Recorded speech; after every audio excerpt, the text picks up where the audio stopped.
दोस्तों, क्या चीज़ है पैसा।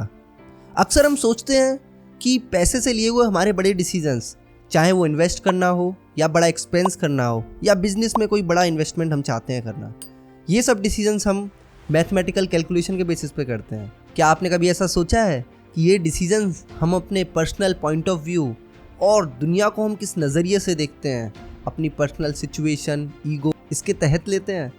आज हम बात करेंगे, बड़ी पॉपुलर बुक है मॉर्गन हाउसेल की, द साइकोलॉजी ऑफ मनी।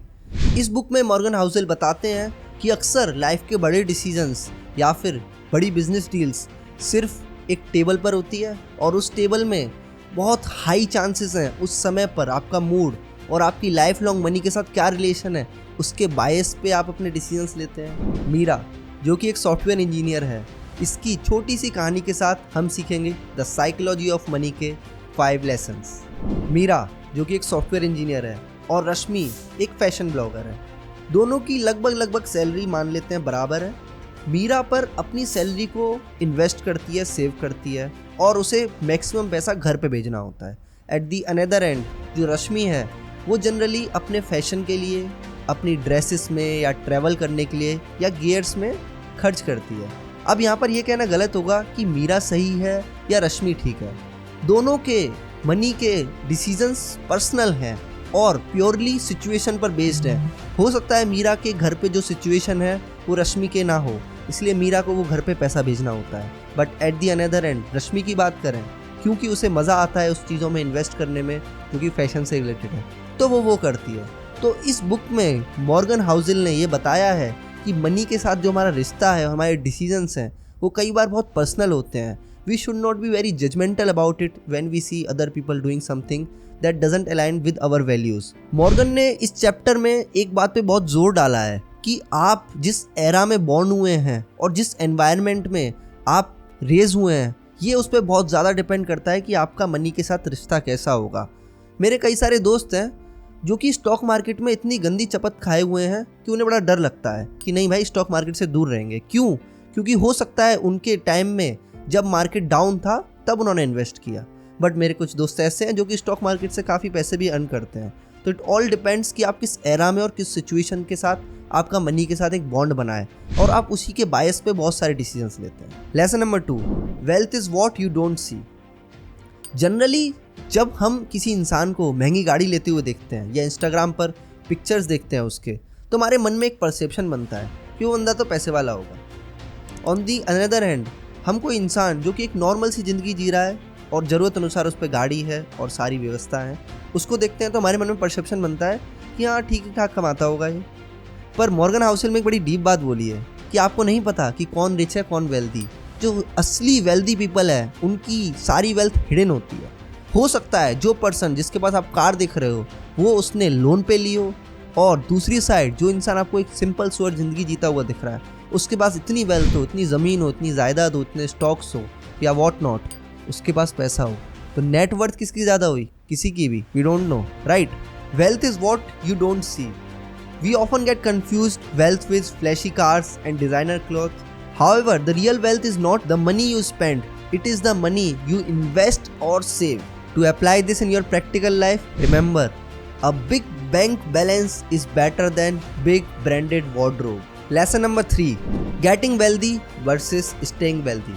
मेरे पापा हमेशा एक बात कहते हैं कि शिखर पे पहुंचना तो आसान है पर उस पर टिके रहना मुश्किल।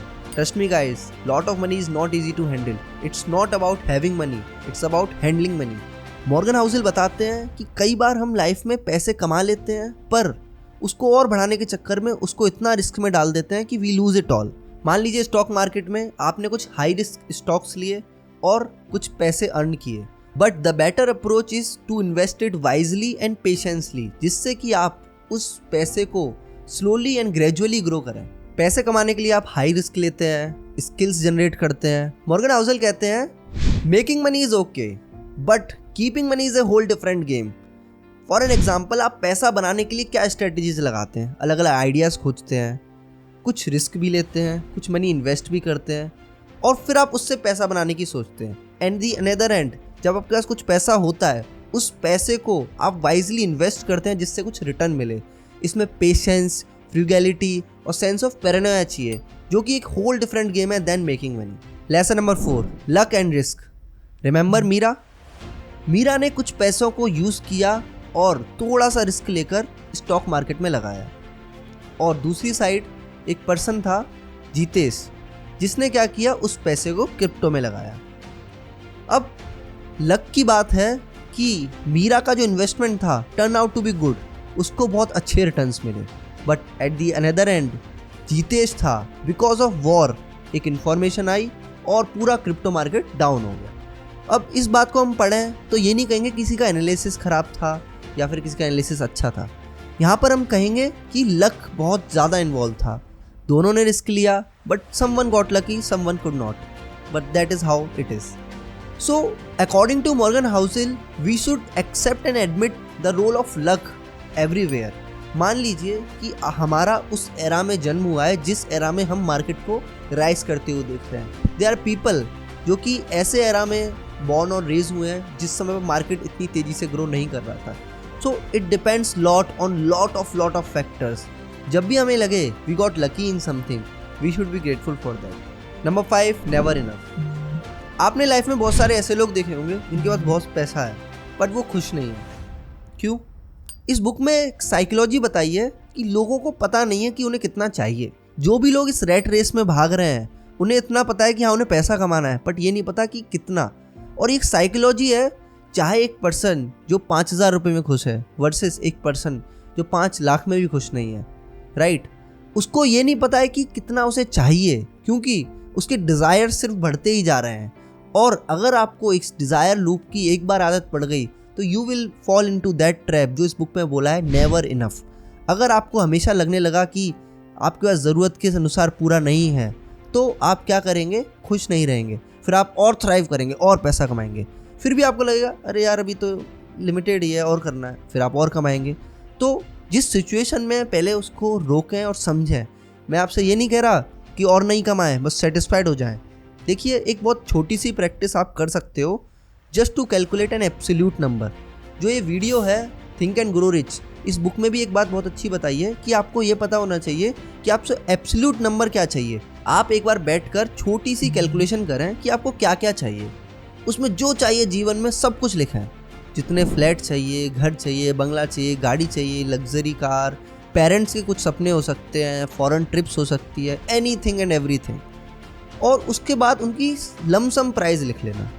उसको फिर कैलकुलेट करके जो वैल्यू आएगी, चाहे वो कितनी हो, तो आपको पता चलेगा कि आपको कितना चाहिए। ठीक है?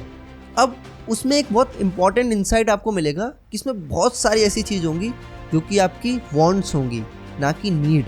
Remember, never enough is a dangerous game to play, so set your own limits and learn to be satisfied. Last and bonus learning, no investment is worth losing your sleep. Life में आपको बहुत सारे ऐसे मौके मिलेंगे जिसमें आप एक फॉर्च्यून बना सकते हैं, बहुत पैसे कमा सकते हैं हाई रिस्क लेकर।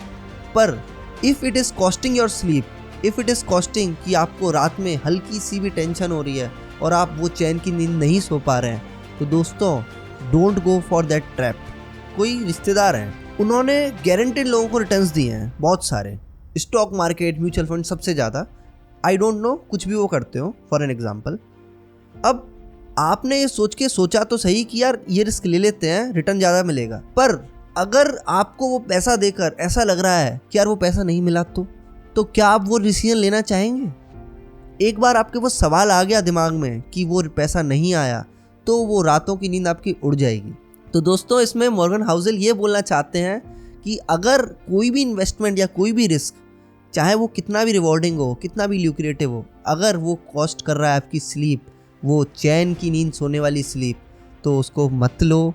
That's all guys, thank you so much for staying.